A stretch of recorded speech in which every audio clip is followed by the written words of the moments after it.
The Maryland Department of Health, Developmental Disabilities Administration, Self-Directed Services Training Series, Module 2, the Self-Directed Services Team. Updated October 2025. This training module will provide you with an overview of the Self-Directed Services Team. This training is a summary with important information on this topic. There is more information and requirements in the Medicaid Waiver Program application, laws, regulations, guidance, and policies. This version of the training was published in October 2025. The most updated information regarding self-directed services is published in the Self-Directed Services Policy and Manual that can be found on the DDA's website.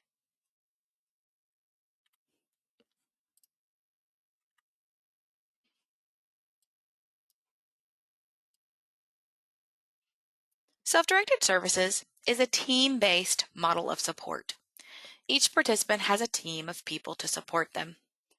The participant is the leader of the team and controls their services and supports.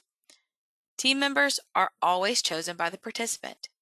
Some team members are required by the DDA-operated Medicaid waiver programs when a participant chooses the self-directed services model. These include the participant's coordinator of community services and the participant's financial management and counseling services provider. Other team members can include other individuals like family and friends as chosen by the participant, self-directed services providers, including employees, DDA providers, vendors, and contractors hired by the participant.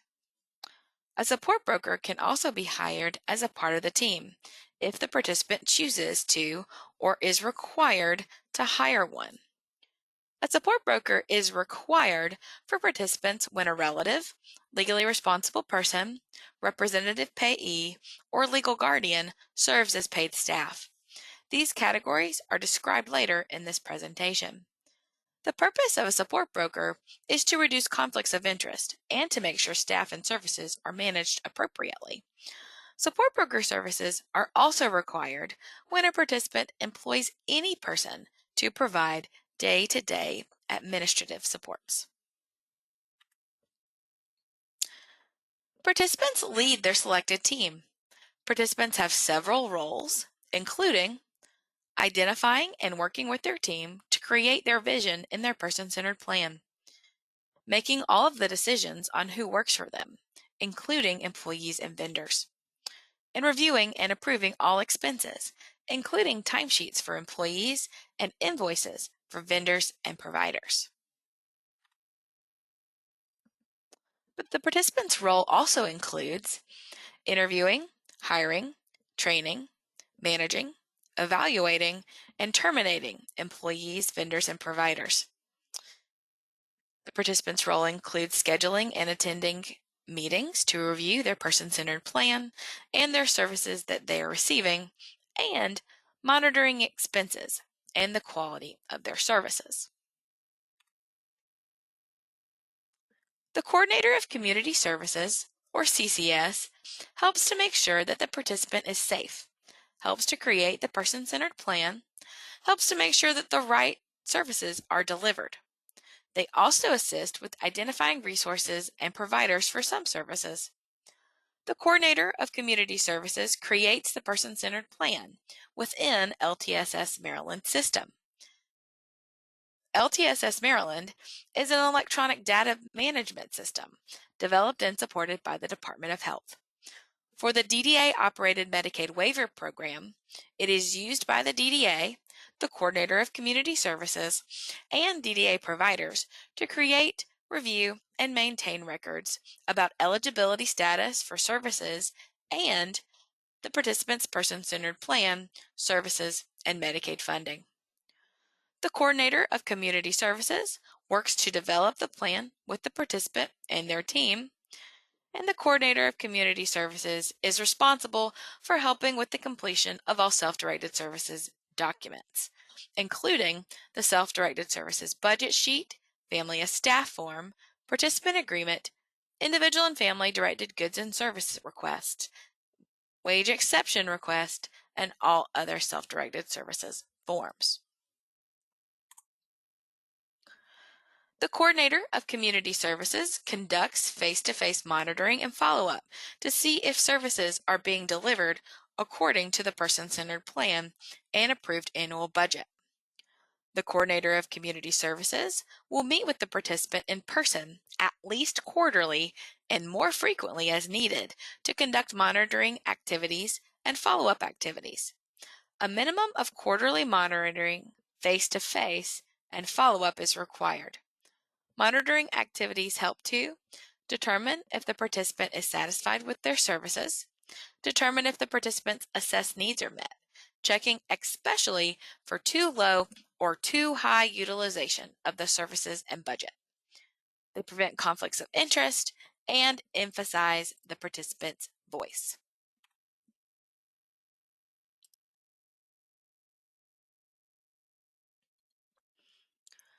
The coordinator of community services also supports the participant with exploring and coordinating community resources to meet assessed needs and achieve goals. Community resources are support and services available to any member of the community. Community resources are not specific to meeting needs of individuals with intellectual or developmental disabilities. To support a life lived in the community, the participant and their team should continuously explore generic, natural, community, local, and other resources to support the participant in addressing any risks and in meeting their assessed needs and goals.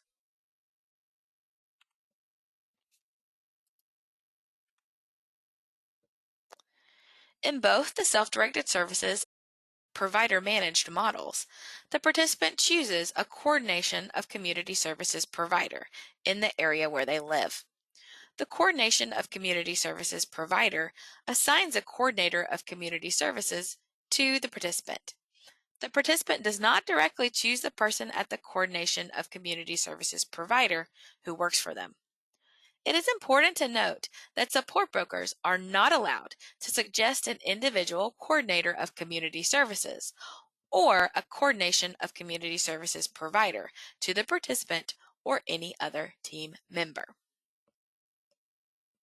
Participants may request a new coordinator of community services from their coordination of community services provider at any time, or choose to hire a different coordination of community services provider. The choice of the coordination of community services provider is the participant's. To change providers, the participant should contact their DDA regional office. The financial management and counseling services provider provides accounting and payroll support, including verifying employee, vendor, and provider requirements and certifications. The financial management and counseling services provider conducts all criminal background checks for employees. The financial management and counseling services provider creates an account in their system to support the management of and payment for services from the participant's budget. The financial management and counseling services provider creates accounting and expense reports for the participant and their team to review.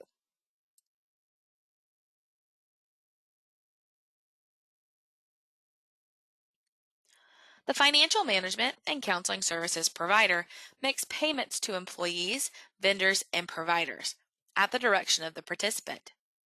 The financial management and counseling services provider operates a payroll system for the participant's employees and pays for Medicaid waiver services.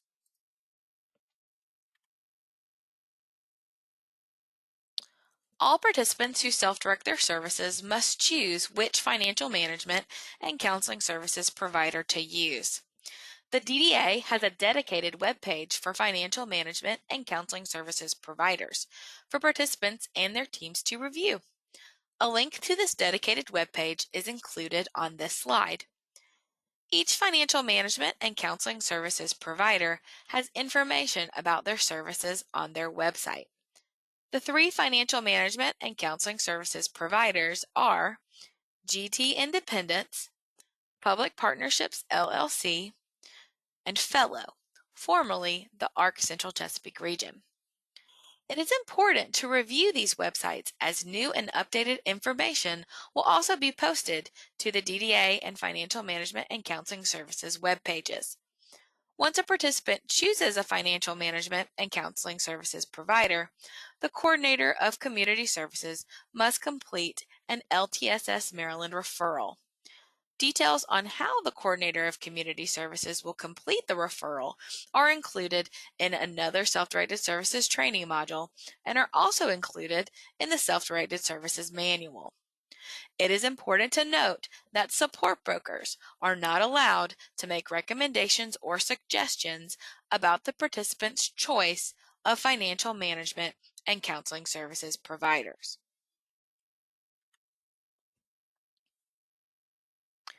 Under the DDA self-directed services delivery model, there are three types of service providers.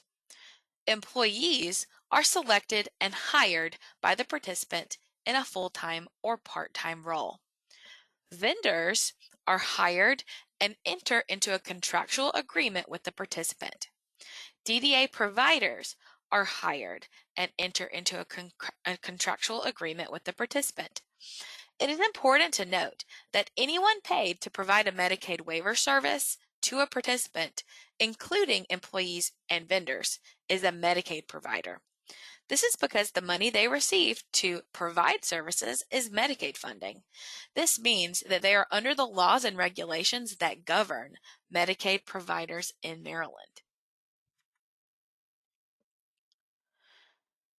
Self-directed services providers must initially and continuously meet all required qualifications, training, and certifications.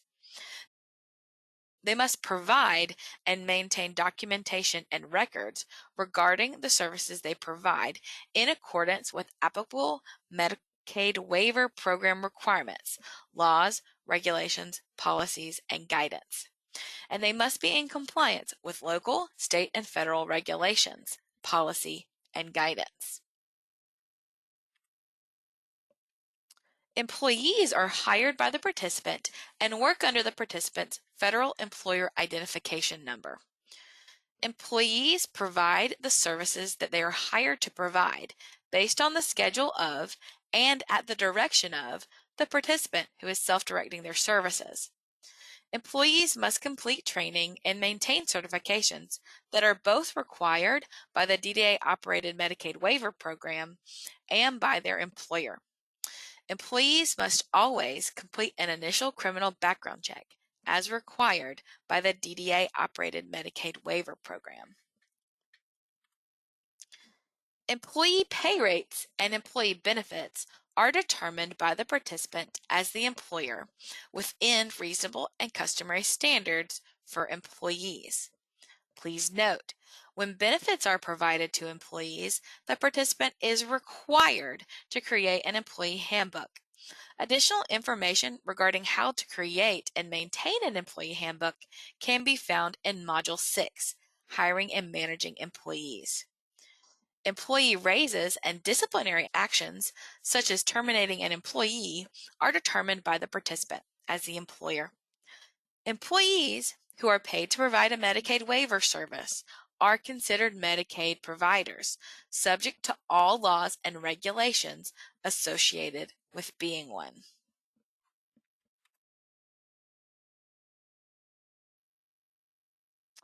Vendors contract with the participant to provide Medicaid waiver services. Written agreements are required in order to receive services from a vendor in the self-directed services delivery model. Vendors provide the services that they are hired to provide based on the schedule of and at the direction of the participant. Vendors must complete training and maintain certifications that are both required by the DDA-operated Medicaid waiver program and by the participant. Vendors must always complete and provide an initial criminal background check as required by the DDA-operated Medicaid waiver program.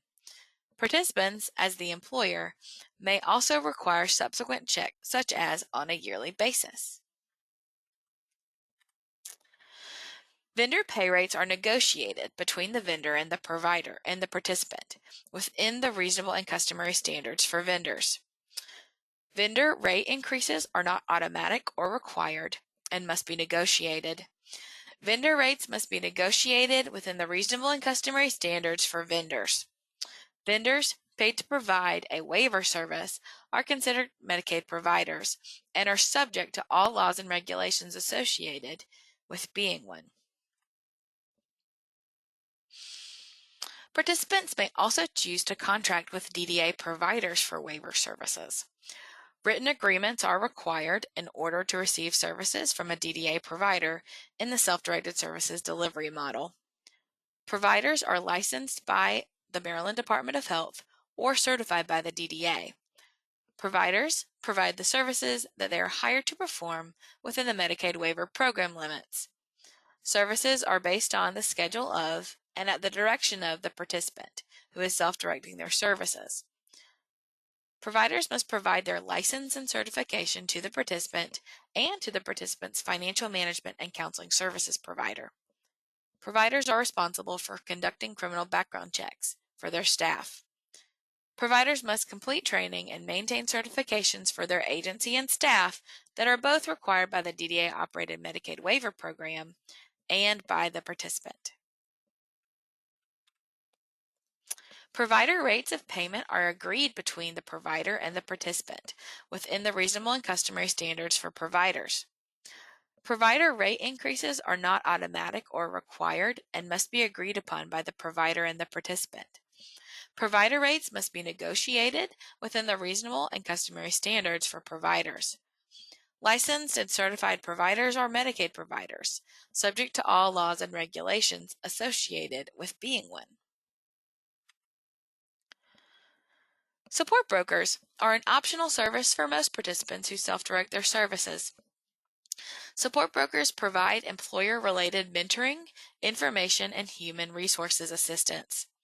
This can include providing information about the responsibilities as the employer of record, the information about the Department of Labor and applicable federal, state, and local employment requirements. Support brokers can assist with the development of staff policies, procedures, handbooks, and schedules. Support brokers can mentor and coach the participant on recruitment, advertising, and interviewing when hiring new staff and vendors. Support brokers can be an active member of the participant's team. Anyone paid to provide waiver services to a participant, including support brokers, is a Medicaid provider. This means that they're under the laws and regulations that govern Medicaid providers in Maryland. This is because the money they receive to provide those services is Medicaid funding. Both support brokers and coordinators of community services can provide critical support to participants who self-direct their services. Support brokers and coordinators of community services have different roles within the team. This is to make certain to avoid conflicts of interest. The following slides show a matrix of the supports a coordinator of community services and support broker can provide, all at the direction of the participant. The coordinator of community services can help the participant with identifying goals, needs, and preferences for a person-centered plan, creating a self-directed services budget sheet that includes all approved services from the person-centered plan and meets all Medicaid waiver program standards, submitting the self-directed services budget sheet to the financial management and counseling services provider, and choosing employees, providers, and vendors to meet the assessed need that are in the person-centered plan. Reminder, these are things that coordinators of community services can do at the direction of the participant.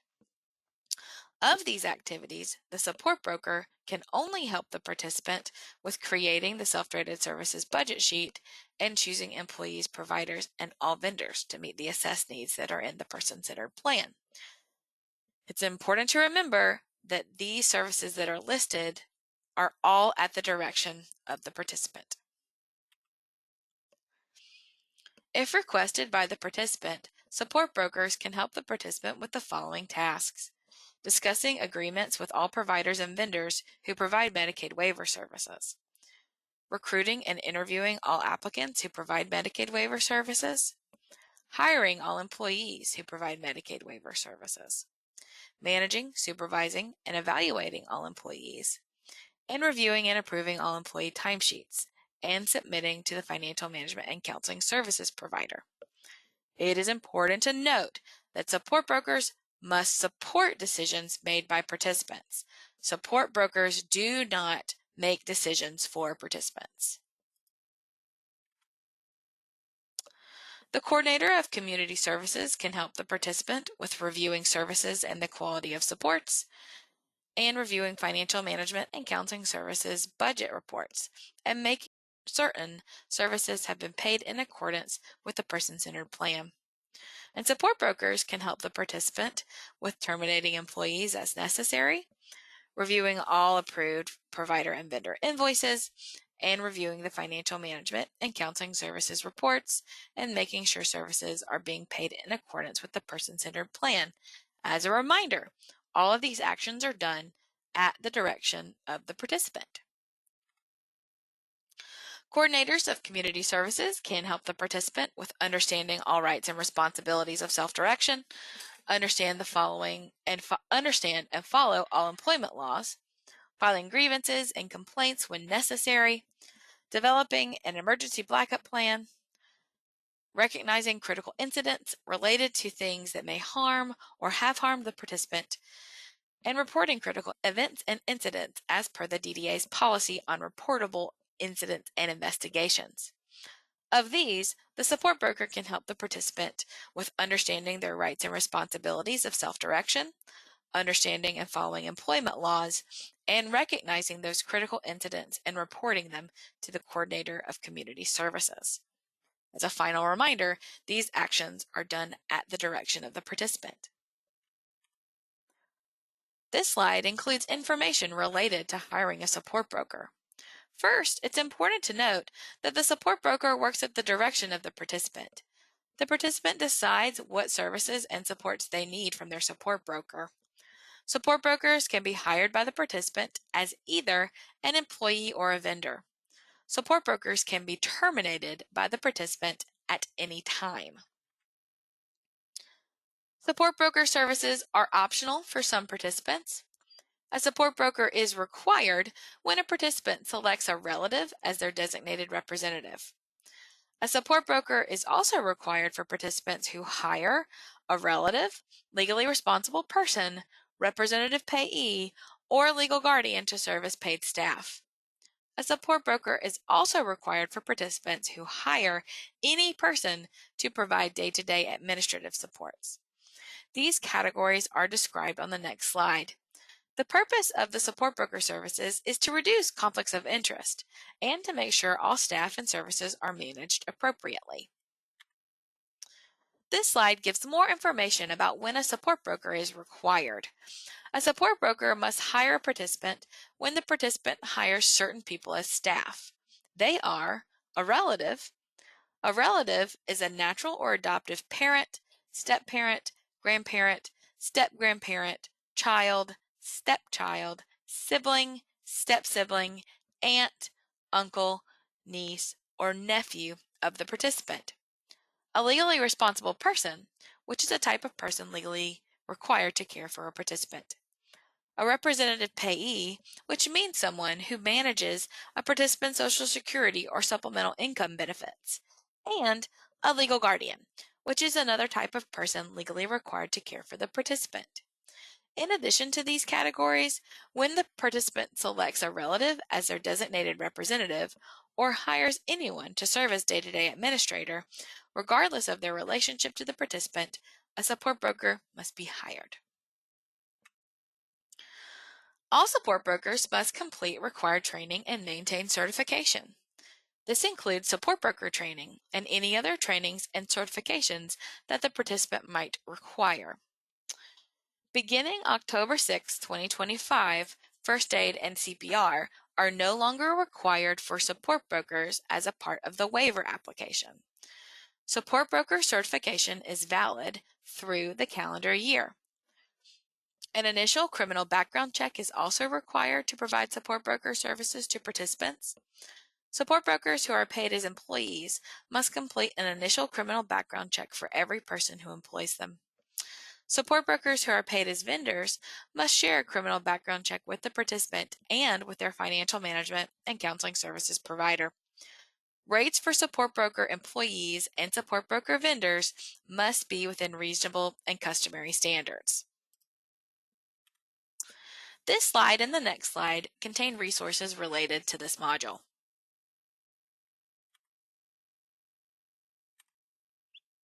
In summary, self-directed services is a team-based model of support. Each participant has a team of people to support them in self-direction.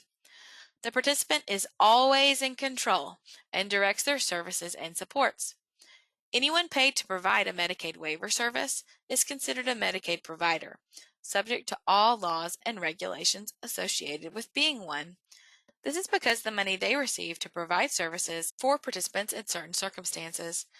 Support broker services are required when a participant selects a relative as their designated representative, or when the person hires a relative, legally responsible person, representative payee, or legal guardian to serve as paid staff, or hires any person to provide day-to-day administrative supports. This ends Module 2.